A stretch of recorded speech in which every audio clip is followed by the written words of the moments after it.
Just dangerous in films, the hazardous nature of spelunking is very real, and people have died while taking risks during caving expeditions. The tight, claustrophobia-inducing spaces or the perfect darkness where you literally can't see without a flashlight. It's the fact that there's hideous creatures watching you from the darkness. Imagine being lost for 9 months in the Earth's deepest cave, alone in the dark, with no way out. This is the harrowing story of Sergey, a man who dared to face the Veryovkina Cave, a labyrinth of cold, wet, and merciless depths. Every twist and turn of this tragedy reveals just how fragile human determination can be when pitted against the relentless force of nature. Tune in as we uncover the final, desperate steps that led to Sergey's heartbreaking end, a fatal journey in Earth's deepest cave. Sergey was a 37-year-old husband and father from Sochi, Russia. He was no stranger to adventure, dabbling in activities like hiking, climbing, and marathon running. But when he set his sights on Veryovkina Cave, the allure of its vast depths consumed him. At over 2 miles deep, with a maze of tunnels and underground rivers, this cave was a monster even for seasoned cavers. But little did Sergey know, the depths would soon test his very will to survive. This cave wasn't just a deep hole in the ground. It was a labyrinth requiring extensive planning and teamwork. The Veryovkina team, PST, a Russian caving group, had spent years mapping it, setting up camps, and securing passages. Their expeditions were a masterclass in preparation, featuring massive supply caches, communication setups, and teams of experts. In contrast, Sergey ventured in with a basic plan, minimal equipment, and no backup. He didn't even tell his family the specifics, just saying he'd be back in a week. On November 1st, 2020, Sergey drove to the cave entrance. The hike alone to get there was grueling, requiring climbing gear and trekking poles. At the entrance, he left his cloth backpack and transferred supplies into waterproof bags, anticipating wet conditions. Yet he failed to bring waterproof clothing, a glaring oversight for such a water-filled cave. The descent began with tight, claustrophobic passages that twisted and turned for thousands of feet. The first significant stop was Camp 1, about 1,200 feet down. Here he faced Baba Yaga's pit, a sheer 500-foot vertical drop into darkness. The PST had installed a rope system for controlled descents and ascents, but Sergey wasn't part of their crew. Still, he used their setup, lowering himself into the abyss with a single headlamp lighting the way. Alone in that vast, silent pit, it's hard to imagine what was running through his mind. Excitement? Fear? Determination? His map indicated a timeline for reaching the bottom of the cave. It also estimated the climb back up, which he noted would take longer. Yet his preparation was riddled with gaps. Most critically, he lacked foot stirrups, essential for ascending ropes. This mistake would become his undoing. After reaching Camp 2, 2,000 feet down, he paused.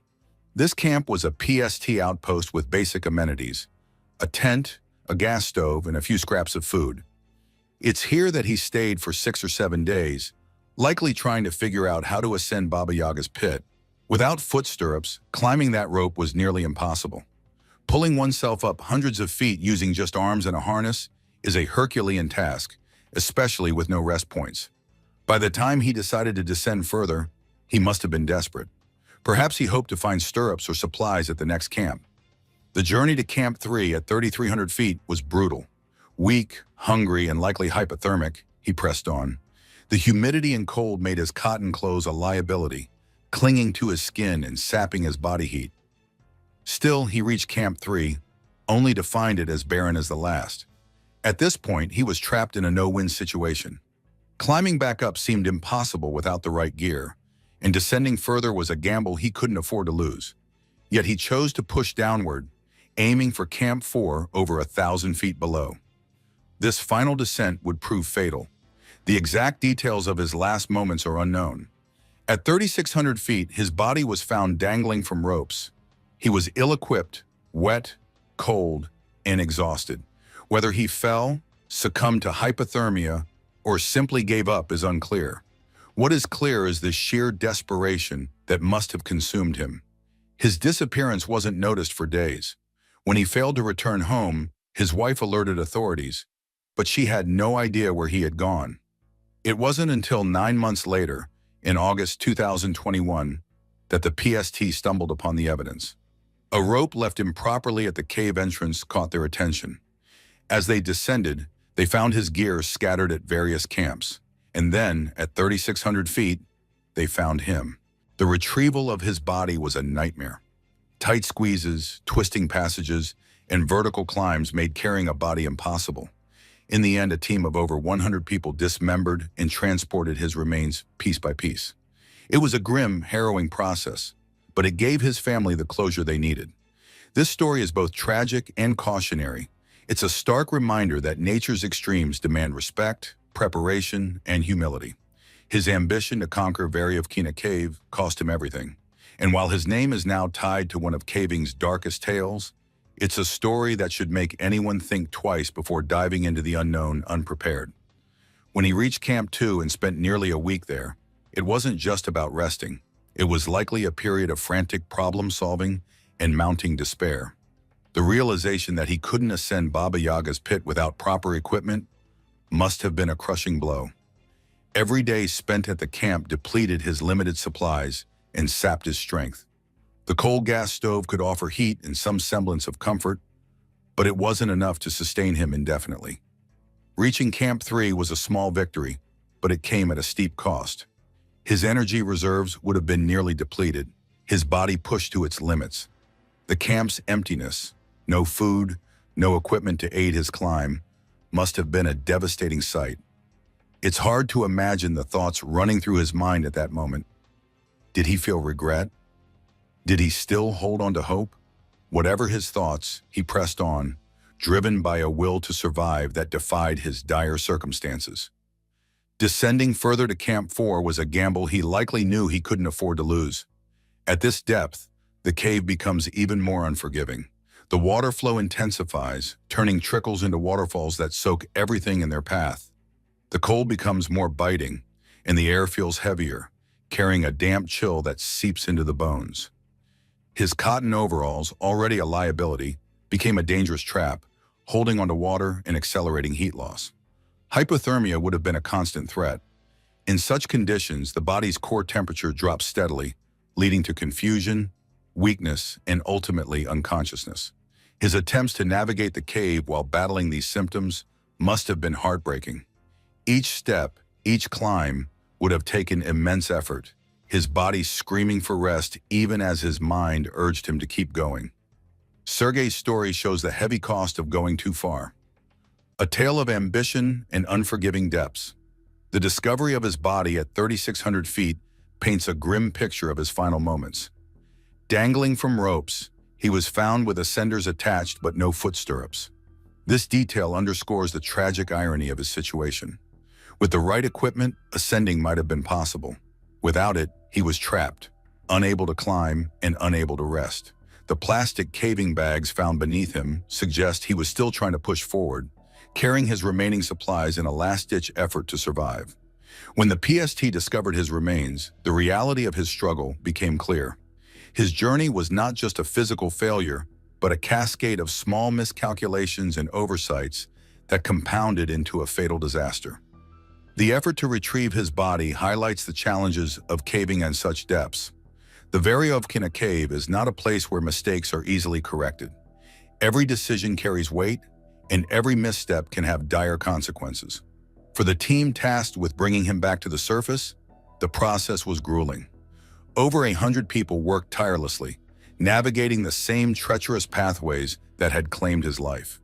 The decision to dismember his body for transport was not made lightly, but was the only viable option given the cave's constraints. His story serves as a stark reminder of the risks inherent in extreme exploration. It's a cautionary tale that underscores the importance of preparation, respect for nature's power, and the limits of human endurance. While his ambition and adventurous spirit are undeniable, they were no match for the unforgiving reality of Veryovkina Cave. His name now stands as a somber footnote in the history of caving, a testament to both the allure and the peril of pushing beyond one's limits.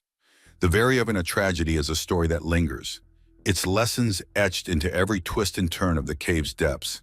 It is a tale of human ambition meeting the harsh, unyielding forces of nature, A reminder that some challenges, no matter how enticing, demand more than just courage to overcome.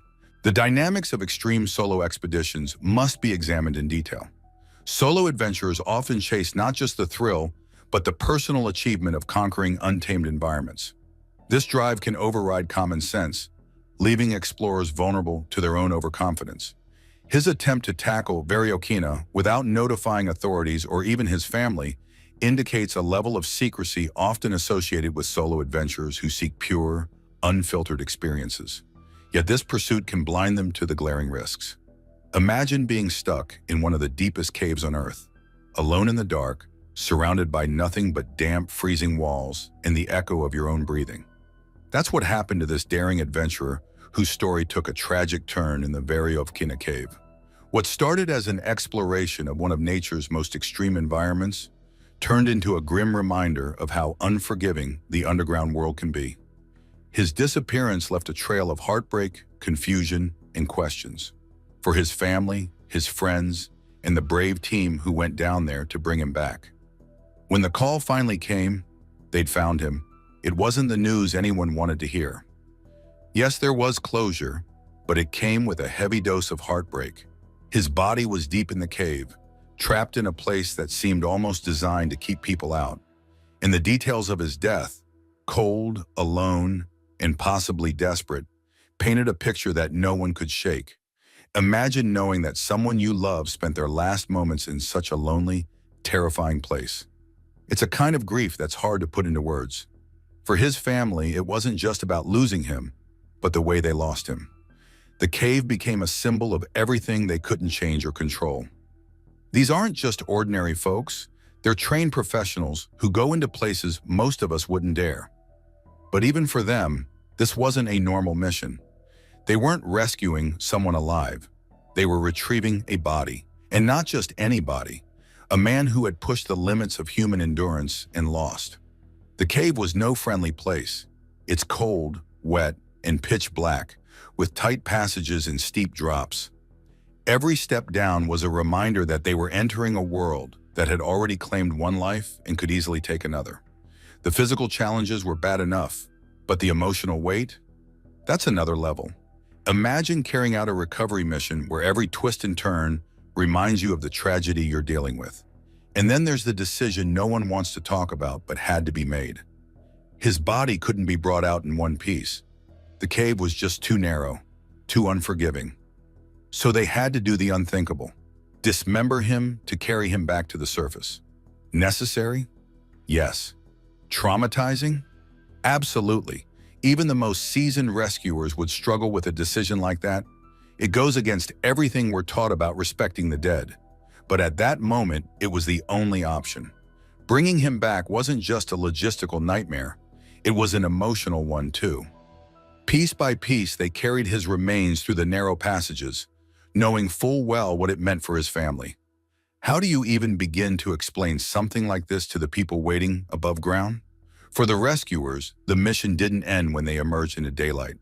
The memories of what they saw and did stayed with them, playing on repeat in their minds. Flashbacks, nightmares, guilt. These are the invisible wounds that many of them would carry for years. Knowing that he had to be dismembered to be brought back? That's a whole new level of pain. It's one thing to lose someone you love. It's another to learn about the brutal realities of their recovery. No matter how necessary the decision was, it's a detail that sticks, a mental image that's hard to shake. For his wife and kids, it added another layer to their grief, another hurdle in their journey toward healing.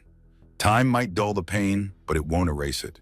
His family will carry this loss with them forever, shaping their memories and their lives in ways they probably haven't even realized yet. The rescuers, too, will bear the weight of this mission, haunted by what they saw and did in that dark, suffocating cave. Support systems, counseling, community, and compassion are crucial for both groups. Healing is possible, but it's a slow, winding road, much like the cave itself. The cave's depths teach hard lessons about human limits. The price of exploring Earth's deepest cave. His story is a heartbreaking reminder of the fragility of human life and the unforgiving nature of extreme environments. It's a tale of ambition and risk, of loss and resilience. The Veryovkina Cave isn't just where his journey ended. It's a metaphor for the emotional and psychological depths that tragedies like this force us to confront. In the end, it's not just about what happened underground, but about the people left to grapple with the aftermath. It's about the strength it takes to keep going, to find meaning and closure in the face of overwhelming sorrow. And maybe, just maybe, it's a lesson for all of us about knowing when to stop, when to turn back, and when to remember that some places just aren't meant to be conquered. To truly grasp the weight of this tragedy, we need to reflect further on the nature of exploration itself. Human beings have always been drawn to the unknown, driven by a mix of curiosity and ambition. For him, the Veryovkina Cave was more than just a challenge. It was a calling. Caving isn't like climbing a mountain where the peak is visible and tangible. It's an inward journey into a place where darkness reigns and the risks multiply with every step. Cavers like him push themselves into environments that test not only their physical limits, but also their mental resilience. The psychological strain of being deep underground is something few people understand. In the silence and isolation, even the strongest minds can falter. Time feels warped. Hours can stretch into what feels like days. The lack of natural light and the oppressive weight of the earth above create a sense of detachment from the world above. For him, this disconnection may have been part of the allure, a way to escape the mundane and embrace the extraordinary. But it also became his undoing.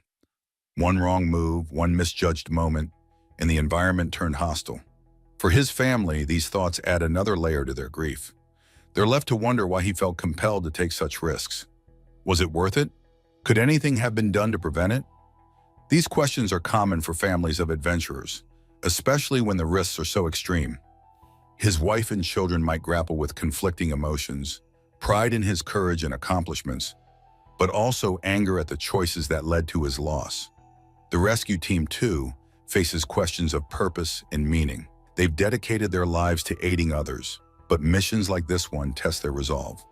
The act of recovery, retrieving a body instead of saving a life, is a stark reminder of their limitations. Even the most experienced rescuer isn't immune to the emotional toll of such a task. They must find ways to process their experiences, often leaning on one another for support. The bonds formed during these missions are unbreakable, forged in the shared trials of navigating the harshest environments on Earth. This tragedy also speaks to the way extreme environments force us to confront our limits. The Veryovkina Cave is a place where human tenacity meets the raw, unyielding power of nature. No amount of training can completely prepare someone for the psychological toll of working in such conditions. The rescuers must compartmentalize their emotions to carry out their task, yet those feelings don't vanish when they return to the surface. They resurface in quiet moments, in the stillness of the night, in the questions they may ask themselves for years to come.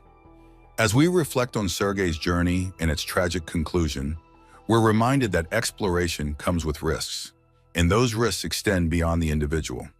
The ripple effects of a single tragedy can be vast, touching families, friends, and entire communities. It's a reminder to weigh the cost of ambition against the value of safety, to consider the impact our decisions have on those around us. Sergey's story is not just a cautionary tale. It's a testament to the strength of the human spirit and the profound interconnectedness of our lives. Was Sergey's tragedy an inspiring testament to human ambition or a reckless pursuit of the unattainable? Let us know your thoughts below, and don't forget to like and subscribe for more.